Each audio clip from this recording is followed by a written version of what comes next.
Welcome to the Town and Country Podcast, two churches, one ministry. We are thankful you're able to join us for this episode. I'm your host, Jonathan Ilian, and once again we have with us Pastor Kevin Richter, who's pastor at St. John's Lutheran Church in Rhinebeck, Iowa. How are you, sir? I'm good. Howdy, everybody. All right, and we have Pastor Kapanka, Gerald Kapanka, who is pastor at Emmanuel Lutheran Church in Cedar Falls, Iowa. You are back with us again, too, aren't you? Yeah, you're stuck with me for one more We week. tried locking the door, but he had a key. So, no, he's back. I'm so glad to have you both with us today. Just as a refresher for those who are new to our podcast, we're doing something a little bit different, at least for us. We're running two separate topics that alternate. Last time that we had our podcast, we talked about the concept of living Lutheran. And this week, our topic is going to be Ask the Pastors. So they are going to be answering questions from you, our listeners, and you control the conversation. You control the topic. It's all totally up to you. As I said last time, they're subject to your whims. You have to answer their questions. So are you guys into this? Are you ready? I'm good at dodging things. Good. You are very good. But before we get there, I have to remind folks that if you want to have your question answered, you do need to email us at podcast@emmanuelcf.com, and then we might choose your question to talk about. So here we go. And this one is a beauty to start our conversation. So what I would like to do is ask you, how or why did you become a pastor? Well, nothing like starting off on something good. It's probably a good thing to kind of get to know us a little bit since we've been on the air for a little bit. My journey to the ministry didn't start with, I've always wanted to be a pastor. In fact, I absolutely did not want to be a pastor.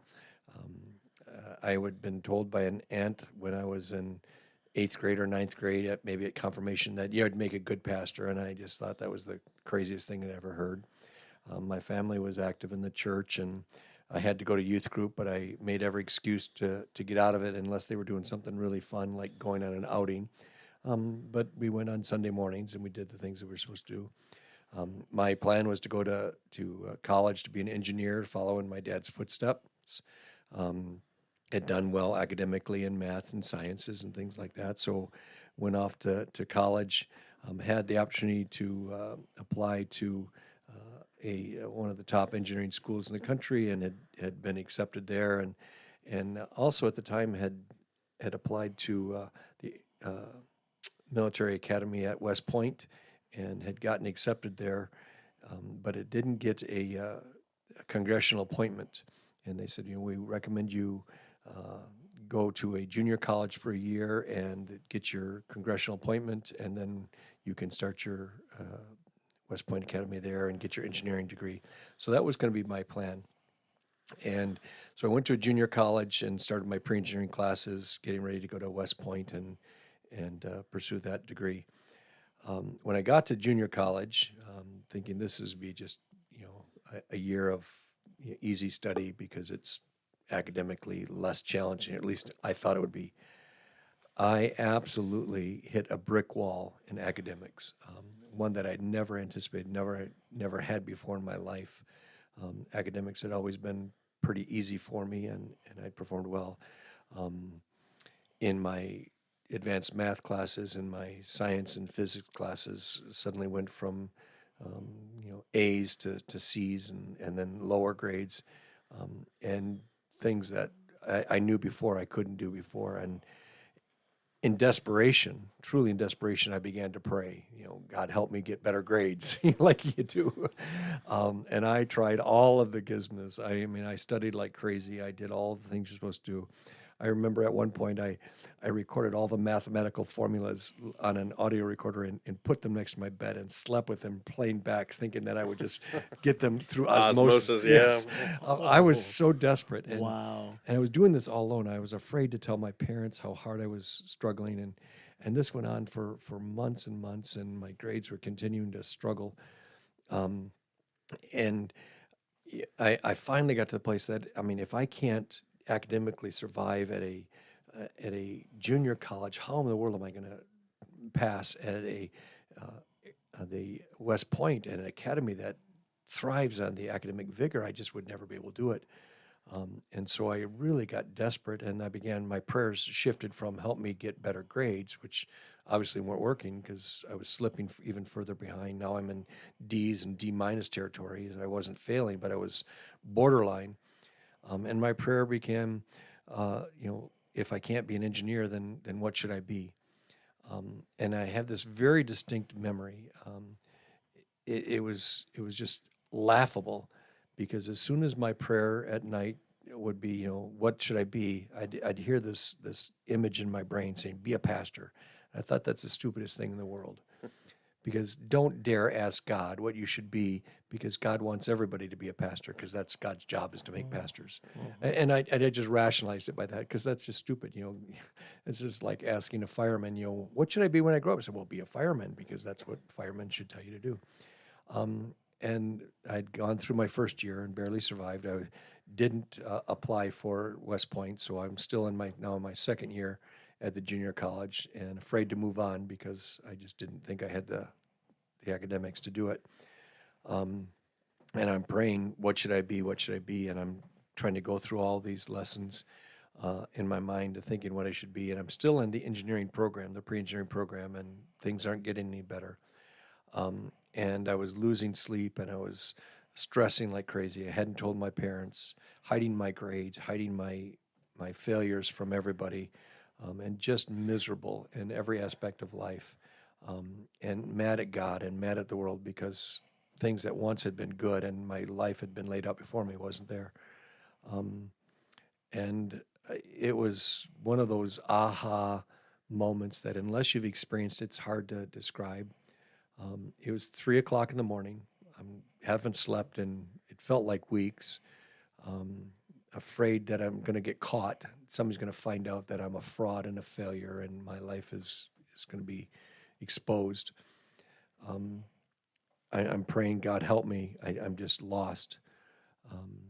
And I prayed, what do you want me to be again? Be a pastor. And finally I just said out loud, okay. I'm just laying in my bed, and I just said, okay. I had no clue what that meant. I mean, I'd grown up in the church. I'd seen our pastor, but I didn't know what being a pastor meant. But with that okay was just the most amazing sensation, physical sensation in my body I'd ever experienced. People talk about a weight being lifted from your shoulders. That's exactly what it was. It's like you've been walking around carrying 500 pounds, and somebody just lifted that physically off you. I almost felt like the bed lifted up. I completely relaxed. I fell sound asleep. I slept comfortably for the first night. I woke up the next morning. I was not afraid, but I was absolutely clueless on what this meant, what I was supposed to do. I hadn't told my parents, I hadn't told my family. I went into to class that next day, and I had an advanced calculus class that I was, just struggling, barely getting by, and I had a meeting with my professor, who was probably going to tell me to switch majors anyhow. And I just told him, I said, I'm switching majors. I want to be a pastor. And he said, oh, that's probably a good decision. I wonder how he figured that out. And he said, well, what do you want to be in? I told him, I think I want to go into the ministry to be a pastor. And amazingly, I had no clue. He was a Lutheran Church Missouri Synod member. And he said, oh, that's fantastic. And he said, these are the kinds of classes you might want to take for a pre-seminary program. And he kind of got me set up. And then he said, well, if your family know? And I said, they have no clue. He said, you probably should tell them. And so I went home that weekend, and I walked in on a Friday, and came home and had to tell my mom and dad, which was scary. It was really scary, right, because they had no idea what was going on. And I said, Mom and Dad, I've changed my major. And there was just this pause. And I think as parents do, you don't want to say anything, foolish, and you're trying to think, what does this mean? And the first words out of my dad's mouth were, are you failing? And I just burst out in tears. Yes, yes, I'm failing all my classes. I just sobbed because all of that emotion that I've been carrying for all those months and months come pouring out. And he said, well, what do you think you're going to do? Which is a typical dad kind of thing. And I said, I want to be a pastor. And there was this kind of quiet. And then again, I think typical dad kind of response was, if you think that's easier than being an engineer, you're just kidding yourself. So it was not like this instant, oh my gosh, what a great thing. We're so proud of you. It was like, this is not the easy path you think it's going to be. He's not wrong. That's for sure. Yeah. So in the meantime, during this whole journey, the pastor that I'd grown up with, the pastor that had confirmed me and baptized me, had taken a call and left. And I had not met the new pastor of our church yet. He had come in and been installed while I was off at college. So my dad said, well, the new pastor is down at the church. You should probably go talk to him. And he said, he's down in the church basement. He described it for me. He said, go introduce yourself and tell him what you're going to do, because I don't know what to do for you. So I went over to the church and introduced myself. And it was, I think, getting near Christmas break, and we took a trip down to Concordia, Ann Arbor. And it's going to wrap this up because I remember, he took me down to Concordia, Ann Arbor to kind of get things started. And I think to myself, I probably will have to lose a year of college, but I can do 5 years of college. I had no clue that seminary was something you do after college. This is how clueless I was. I thought, okay, I can do 5 years, but I can handle that. We're driving down from Bad Axe to Ann Arbor, which is about a 3.5-hour drive. And he's talking about college and then seminary. And I'm like, what is cemetery? I was absolutely clueless. And this is after I've already told everybody I'm going to be a pastor. And now I can't get out of it. Yeah, you're stuck now. But by the grace of God, I never questioned God's call. I've questioned my ability to be the pastor God wants me to be. But that moment is I knew, and I am thankful that he's called me in this ministry after almost 35 years. Wow. Well, that's awesome. That's how I got here. That's how you got here. Okay, so Kevin, top that one, top big guy. That one. Yeah, okay. Yeah, give it a whirl. See, now he's trying to think of, okay, so what do I say now? I don't know. Well, I don't know if I can top it. I'm just better. That's all there is to it. No, that's a given. Yeah, no. Well, you do know he just made that up. Yeah, so that's right. He's a storyteller I read it way back. I read it in Reader's Digest. Yeah. It was a good one, though. It was really good. No, mine does involve much more in my life. So, I grew up in a small town, and my grandpa had been the pastor at the country church of that small town when my mom was in high school. So that was years ago. I mean, my mom was in her late 30s her mid 30s when she had me. So that was a long, long time ago. But growing up in this town, we lived in a elderly neighborhood, and my mom did in-home daycare. So I was home with her, and I'd get tired of the other daycare kids and playing with my toys and stuff, and I didn't want to be there. So I would go to these elderly neighbors. One lady gardened, one neighbor quilted, one was a widow that, he and I would just play cards and stuff. And, I just went and spent time with all these elderly people in the neighborhood, and I loved to help them. Whatever they needed help with, I wanted to help them. And so that kind of sets up the first part of the story, is that I just spent my time with these people that I wanted to help. But also being in this small town where my grandpa had been a pastor all those years ago, everybody still had stories about my grandpa, that they would tell me, oh, he was driving home, and stopped in his clerical and helped us move cows across the road because he could see we didn't have enough farm hands that day, or, whatever the story was. It was just that he was able to help them. Even if they weren't churchgoers, they've never belonged to a church in their life, he would stop and help them, and they remembered that, and had stories to tell about my grandpa. And that's just the type of guy my grandpa was. He couldn't go to the grocery store for a gallon of milk without being there for 3 hours because he had to meet every single person, hear their life story. How could he help them, And so from a young age, I was putting these two things together, that really what I want to do with my life is just help people. I just want to spend time with people and help people. And I'm hearing all these stories about my grandpa that because he was a pastor, he was able to step into all these situations and help them. And it was not weird or awkward. People just trusted him to be that person. And so it's like, well, if I want to do this, then this gives me that answer. And so as early as 4th grade, I started saying, I'm going to go to the seminary and be a pastor like Grandpa.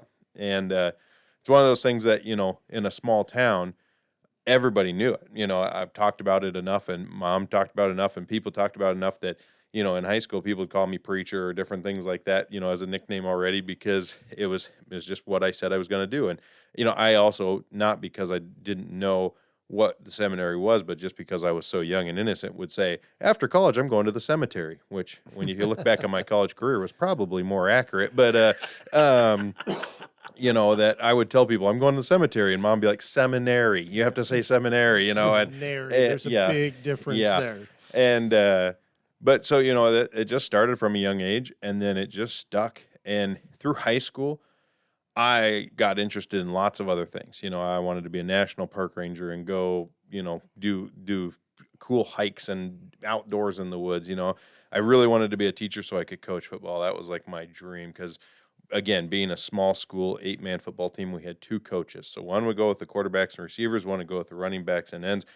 I was coaching the linemen as a sophomore because I was starting varsity, and I had gone to a couple camps, and so I knew some drills. And so the coach would just say, okay, you're the starting center, lead your line in these drills.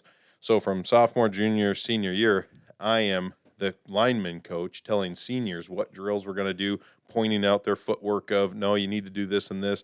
And so actually when I graduated, the head coach came to me and said, will you come back and coach one more year, because I need to know what you've been doing the last 3 years. I don't even know what you've been doing with them, And so it was just my dream to coach football. And so it's like, okay, maybe if I teach, I could coach, and then I could always go, be a pastor. That could still be there. So actually when I started the college at Seward, I went to Concordia Seward, and pre-sem was not a major. You had to pick some other major. So I picked education, and it's like, I'll get my teaching degree, and then I can always go to the SEM. And so my plan became, I'll do the 5 years of teaching with student teaching. I'll go to the seminary, do those school years. I'll go back and teach for 4 or 5 years, coach football, and then I can always, whenever I'm done teaching, done with this, I'll go be a pastor. And so, like, even though that was always there, lots of other things kind of work their way in of, I'll weave this into my plan and I'll do this. But it was always set that I want to go to the seminary because I want to be as strong in my faith and know as much as I can. Even if I end up never being a pastor, A, I've told everybody in the small town I'm going to go, so I got to go. You can't let that down. But B, like, I really just, I hadn't read the Bible for myself. I knew some, but not a lot, and it's like, I just want to know more about my faith. And so we started in college doing the education, and just got tired of all the extra hoops I was going to have to jump through to get my teaching degree, when really I didn't want to be a teacher. I wanted to be a coach. It was like, I'm doing this for the wrong reason. I'm going to have to do a 5th year of college. I'm going to have to go and do student teaching. I'm going to do all this stuff, and I may not even end up a teacher. Like, what? And so 2 years in, I changed my major to a history major with a geography minor. And I remember somebody saying, you better hope ministry works out, because what are you going to do with a history major, like other than go back and teach it, and so, but did my pre-seminary emphasis, did the Greek and Hebrew in college, still had that all en route, went to the SEM. And as soon as I got there, the first couple classes I took, it's just like, this is what I want to do, like this just became abundantly clear. And, working at Fieldwork Church and just the variety ministry and vicarage and first call, like, it's just been abundantly clear that little 4th grader saying, I'm a pastor like, Grandpa, was not really my voice. That was God's voice saying, you're right for this. And again, I question it every day if I'm actually qualified and right for it. No way, not me. But, God somehow chose me and wants me to be here. And I've loved the life that it's given me and everything that I've been able to do. And it has opened those doors to be able to just help people, non-church people, the people I meet in restaurants or, on a plane, and, oh, you're a pastor, let me ask you all these questions, like, okay, different things like that. But yeah, so, and it was cool because my first year at seminary, so my grandpa graduated in 1941 from St. Louis Seminary. My first year at the SEM, he's still alive. And he's like 93, 94. And we would call and talk about the buildings and everything, that were still exactly the same as when he was there, and just have that connection. And then actually at his funeral, he lived in a assisted living. One of the other people from assisted living came up and said, you're the grandson that's in the seminary. And I said, yeah. And he said, he talked about you all the time. He was so proud of you, and so that was just really cool that I wanted to be like him and aspire to be like him, but he was so proud of me for following his footsteps and doing that. But again, not just I'm going to be like Grandpa. I do truly believe it was a divine call to be in the ministry and to do that. I don't have his gifts. I'm not the exact pastor he was, but still able to do what God has led me to do and be who I am. So, Well, and I think that for those that don't know, my dad was a pastor as well, and he was a simple ranch hand from South Dakota. He self-described as there were 7 kids in his class, but he was 8th in his class. You know, he was not a brainiac. He did not find himself to be someone that was well educated. He told me that he resisted the call to going in. He would purposely submit things late. The application, submit it late. They accepted it anyway. Okay, well, I'm going to go do this, and I'm going to go. But I never once heard a regret. Never. Not even in he went through some hard times, had some hard decisions. Things were not easy, but he never regretted it. And from what I'm hearing from the two of you, is that you've heard the call, and instead of arguing with God, which is a losing proposition, by the way, I've tried arguing with God. It doesn't work, right? But when we try to make God fit our plan for our lives, it often doesn't work. And I hear that God has molded you to do His work, and we're so thankful that you have put forth this effort in time and energy, putting together things like this podcast to help people to understand you better, to understand their faith better. These are things that you should be proud of. And so I am so thankful that you guys decided to give a little bit of your time today to talk about why you went into the ministry. These are things that people are really wanting to know, and we do have a couple of questions for next week that I think that are going to be. Next time. It's not next week. It's the next time that we do this particular podcast that people have submitted to us. But I want to encourage people. Please send your questions that you would like to have the pastors answer to podcast@emmanuelcf.com, and we might be able to use your question on the air. So again, thank you very much for sharing a little bit about yourselves and what you've done as how to get into your ministry, and so it's good to have that. Special thanks goes out to our audio engineer for this podcast, Mr. Dave Kaler. Your knowledge and experience helps us provide excellence in this audio podcast, and we're thankful to have you with us. On behalf of Pastor Kevin and Pastor Kapanka, I am your host, Jonathan Ilian, and we invite you to come back next time as we bring you the next installment of the Town and Country Podcast. Thanks again, and have a great week.